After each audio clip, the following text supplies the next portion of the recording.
Hi students, welcome to another session. So far we are dealing with unit 3, that is biases of human behavior, and we are dealing it in two ways, that is biological and cultural ways.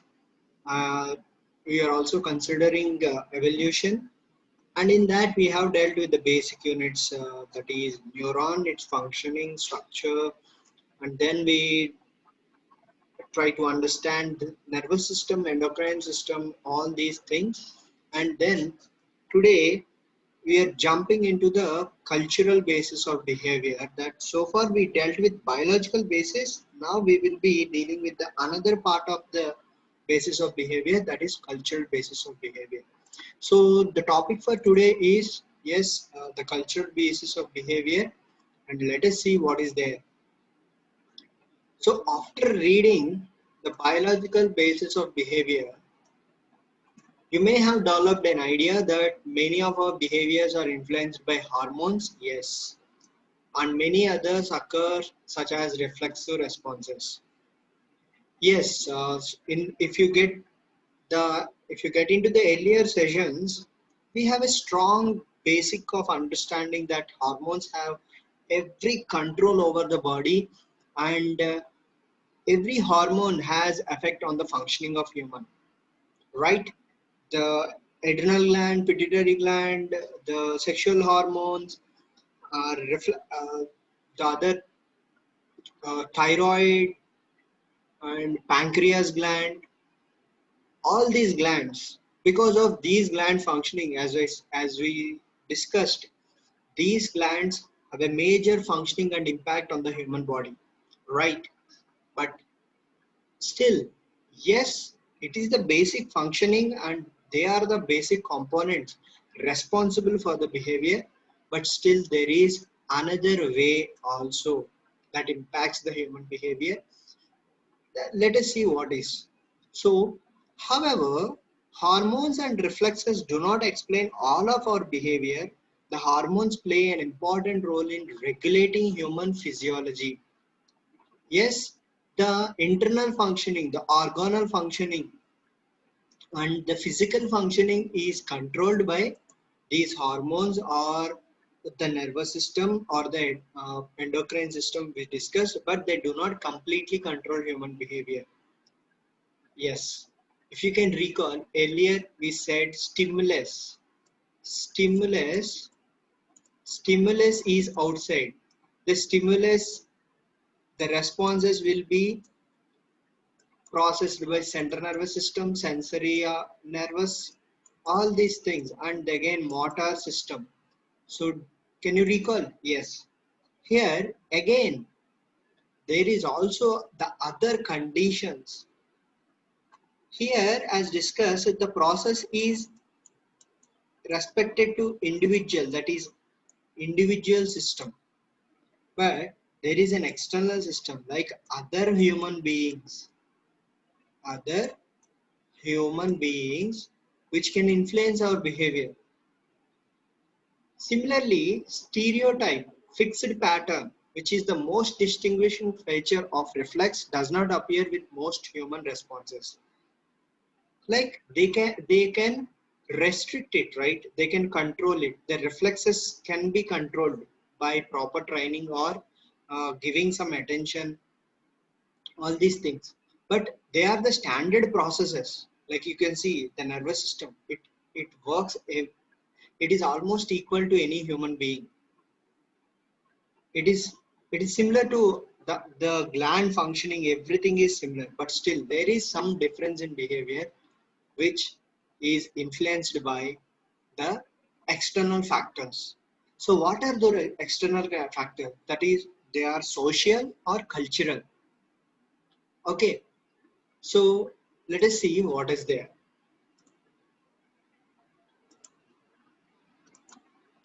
So we can draw examples. Let me take the pic. Let me take a yellow color. Yeah, I think this is a bit visible. Yeah, we can draw examples from several domains of our life to argue that our behavior is more complex than behavior of animals. Yes, we can clearly understand that, right?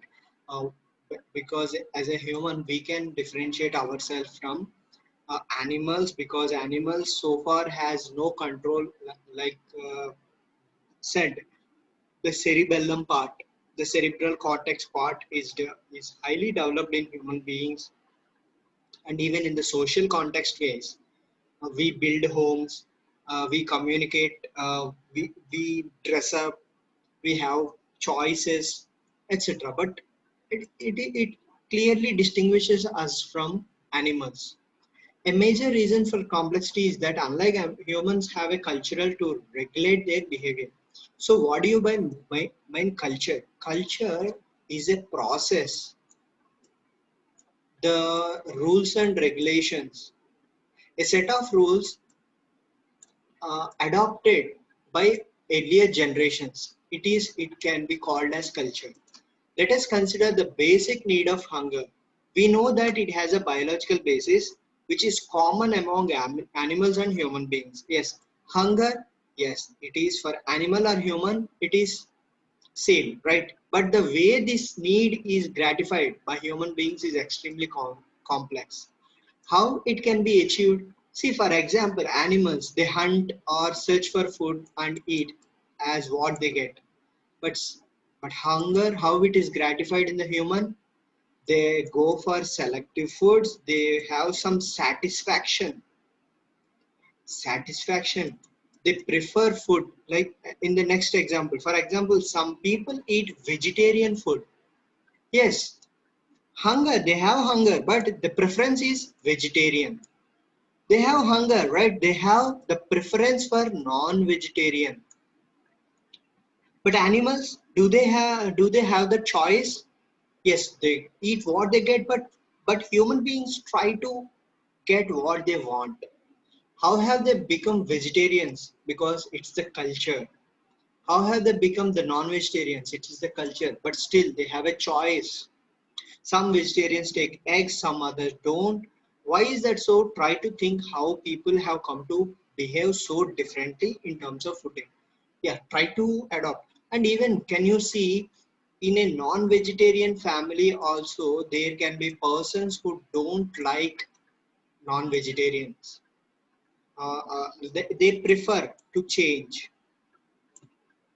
They can be the odd man in that house. But what makes? If you explore further, you will also find variations in manner in which food is eaten, directly with hand, with the help of spoons. Like in the Western culture, they eat with spoons, knives, and forks. But Eastern parts, they take with hand. But in Japan culture, they take with sticks. Okay, yeah, there is different how these things has come up. So next, even there is differences in sexual behavior. Sexual behavior can be taken as another example. So first example we see it in the hunger. Hunger. Next example is sexual behavior. We know that this behavior involves hormones and reflex actions in animals and human beings alike.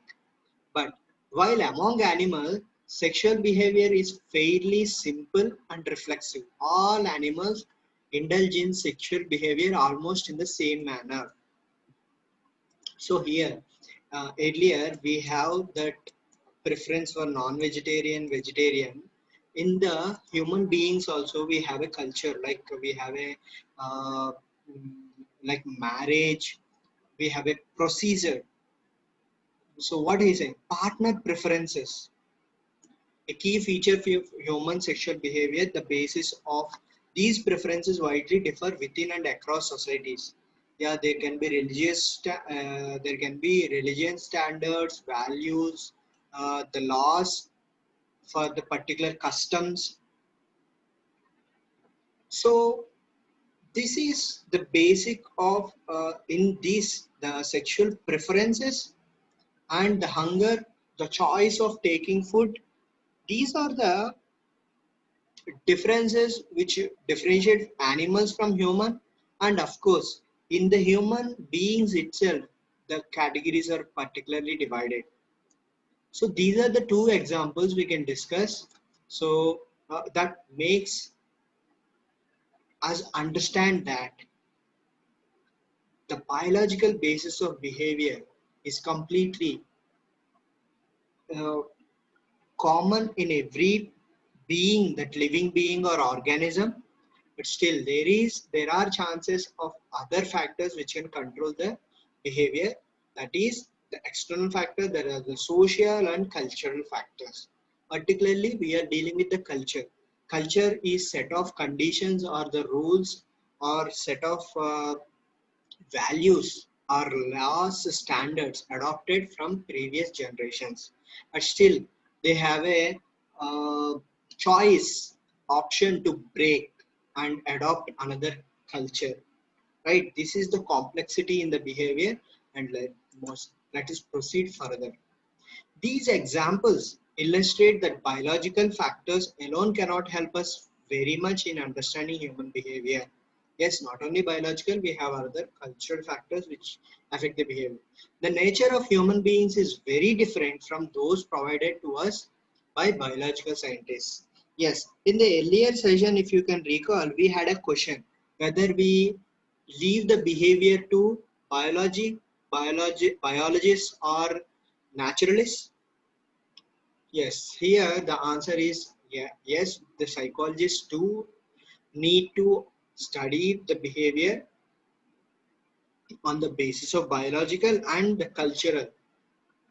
Culture, generally biologists don't study culture, but psychologists have a preference, has an option to study cultural wise also. So that is the reason we have biological basis and cultural basis of behavior. Humans' nature has evolved through an interplay of biological and cultural forces. These forces have made us similar in many ways and different in others. Though human beings are built as same, like in the gender wise, the physical structure is same, the organs in the human body are same, but still we have differences in culture, that standards, values, and rules and the laws. The Western and Eastern culture is different, right? So let us proceed to understand it more deeper. Biological and cultural transmission. So what is the difference? In relatively modern years, a discipline called sociobiology has emerged that deals with interaction of biology and society, that is the internal behavior with the external factors. It explains human social behavior in an evolutionary framework on the basis of inclusive fitness, which means that each organism is supposed to behave in a manner so as to maximize its reproductive success. That is the finest and the fittest. This is related to the biological process, right? Researchers who have studied several social behaviors, example courtship, mating, child rearing, underscore the continuity of development of biologically related creatures. So, for example, say these cultural factors have an effect on fitness. The fitness. How?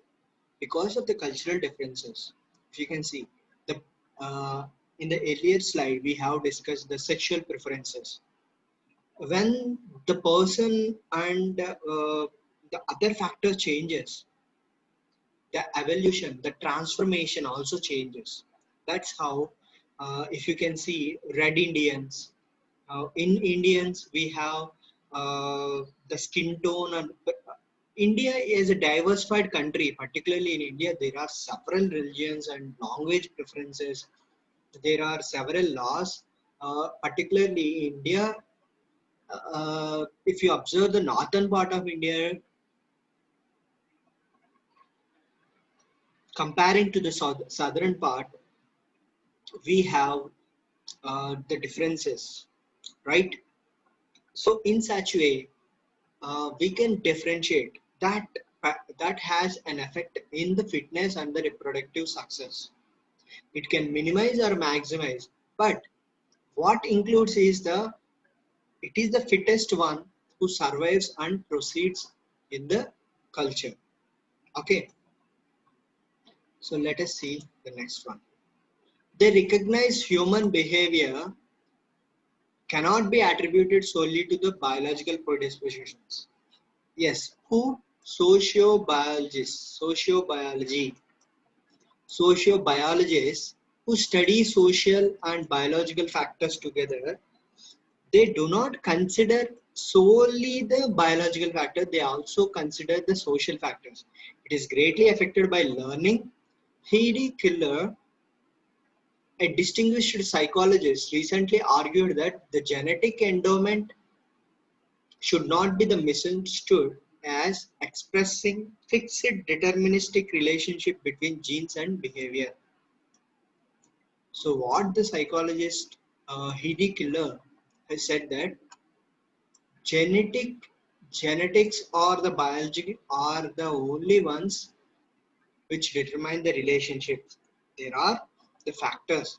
She has proposed the notion of genetic preparedness, which suggests that acquisition of particular behavior via learning occurs as, say, the social factors, the conditions, the environment. It is the nature versus nurture. When you nurture, there is an experiential learning.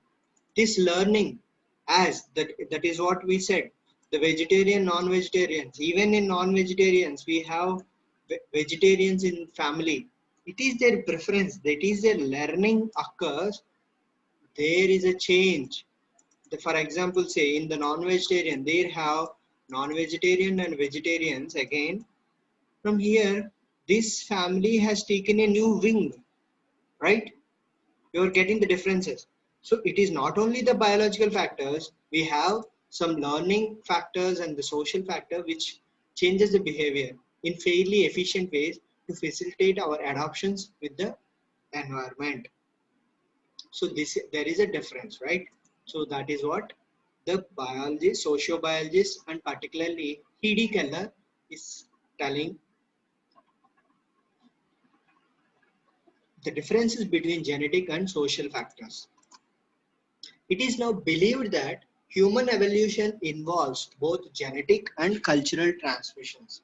So, as we have seen multiple factors like hunger, sexual preferences, we have seen the examples of Heidi Keller. So all these getting us a strong another point that there are differences. There are differences, and both genetic and cultural factors have influence on transmission. This is evolution. These transmissions can also be called as transformations. It is a change. It is a change in certain respects, but they have parallel features. Genetic transmission is a process that occurs in all organisms in a similar manner, but cultural transmission is unique human process. Yes, cultural transmission difference generally that ovular or testicular menstrual cycle, all these biological cycles or the process is same in every human being, but the learning is different. The western learning, eastern learning, northern, southern part, the cultures are different for each part. The African culture, South African culture, and the Arabian culture, Indian, China, and US, UK, these cultures are different. But for all these, biological process is same. If you can get, right? So it involves intergenerational learning, that is from one family to another family, one generation to another, via teaching imitation, that is observational learning. Teaching is the education which makes the distance from biological transmissions. Like biological transmissions is same, but still what changes, that cultural factors are changes. So you are getting the basic difference. Hope you are getting the how we have the cultural differences, the preferences, how these changes occurs because of the learning. So I hope these basics are you are getting some understanding over this. So in cultural transmission, individuals are influenced by people other than their biological parents. So this is really important. In the earlier, we have said teaching. Who is the teacher? Teacher is a other person other than family. They are not the biological parent. Or say, for example, friends and employer. These are all, these people will influence peers, the friends or any office colleagues other than parents. These people will add cultural values. Where you are living, you will adopt these factors. But in biological transmission, only parents, that chromosomes, genes, you can adopt these only from biological parents, right? Thus, only human beings have cultural parents. Example, members, extended families, teachers, influential people. So teachers, friends, they are all called cultural parents. But this can be decided at the end of the that person. Or but when the person involved in the biological parent. Okay, ideas are transmitted within generations so much so that these it is even possible for older people to model their behavior after young ones. Yes, that is what. Till then, they pass it to the other people, but the cultural parents have choice to model their behavior. Are you getting it? Yes, they change. They change with time. If you see the conditions here, we are standing in 2020. The culture in 19th century or 20th century is different from 20th century. The culture changed. Now it is the digital generation. The culture is digital now, digitalized. The behavioral pattern is changing. Earlier we have uh, like mass gatherings. We used physical preferences, but now we are able to attend online meetings. The culture is getting changed, right? You are getting the differences. So culture, social factors has a great influence on the behavior. So let us see. The two processes are also similar in important ways, both processed in interaction with demands of environment. Demands of environment can be hunger,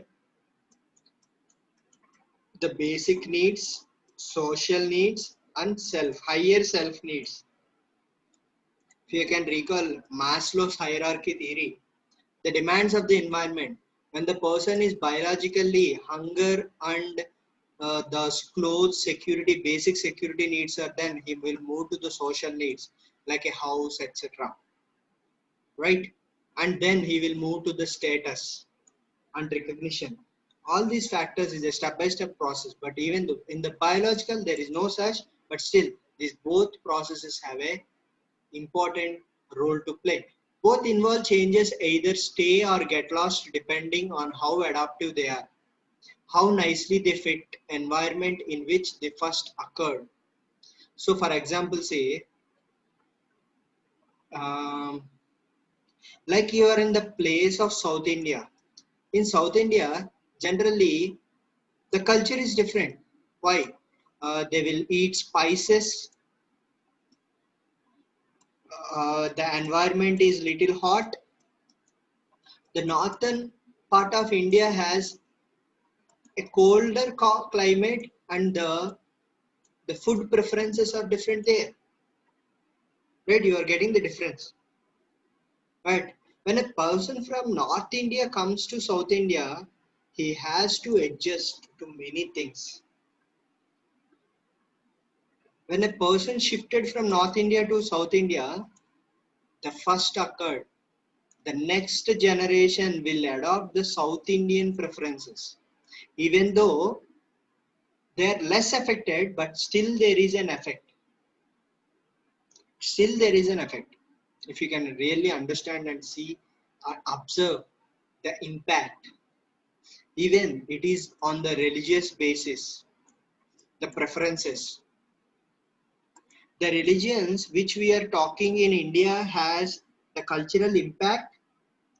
The particular religion in their original parts of the other countries and other parts of the world has different cultures. Just observe. Okay, the former takes place a top-down manner, that is from parents to children, while the latter may also take place in the bottom-up manner, that is from children to parents, that is cultural parents. From children's parents may adopt. That is what the digital culture can be adopted from children to parents. Children's have direct adoption, but parents they have to understand. They have a time to change. Dual inheritance theory. So earlier we have seen T.D. Keller example. Now there is another point. Dual inheritance theory also shows that although biological and cultural forces may involve different processes, they work as parallel forces and interact with each other in offering explanation of individual's behavior. That is biological factors and cultural factors. Both factors has to be considered. That is the dual inheritance theory. When you are trying to understand a client or a human being, you have to go through the biological factors, that is how the glands, nervous systems or everything are functioning, and then we have to also see the culture. What is the influence of culture on the human beings for particular behavior? So you have to consider both the factors, and then you have to consider both the factors while evaluating the behavior of particular human being. So this is the dual inheritance theory. As a person inherits both the biological factors and cultural factors, and there is a change from the time to time change. What? In the cultural way. In the cultural way, you have the preferences to change. So that's what here it is uh, getting in. So that's how we end the session. Thank you so much for your time. So we discussed that it is the cultural basis. This gives you like you can say an idea, an open door. Till now you have seen the biological basis, but still there are chances of other factors need to be considered, that are the biological parents and the cultural parents we have introduced. So there is another way also which have influence on the behavior of human, that is the culture. So with this the introduction part of the cultural basis of behavior, in the coming sessions we will see the deeper understanding of cultural basis. Okay, thank you so much. Have a great day.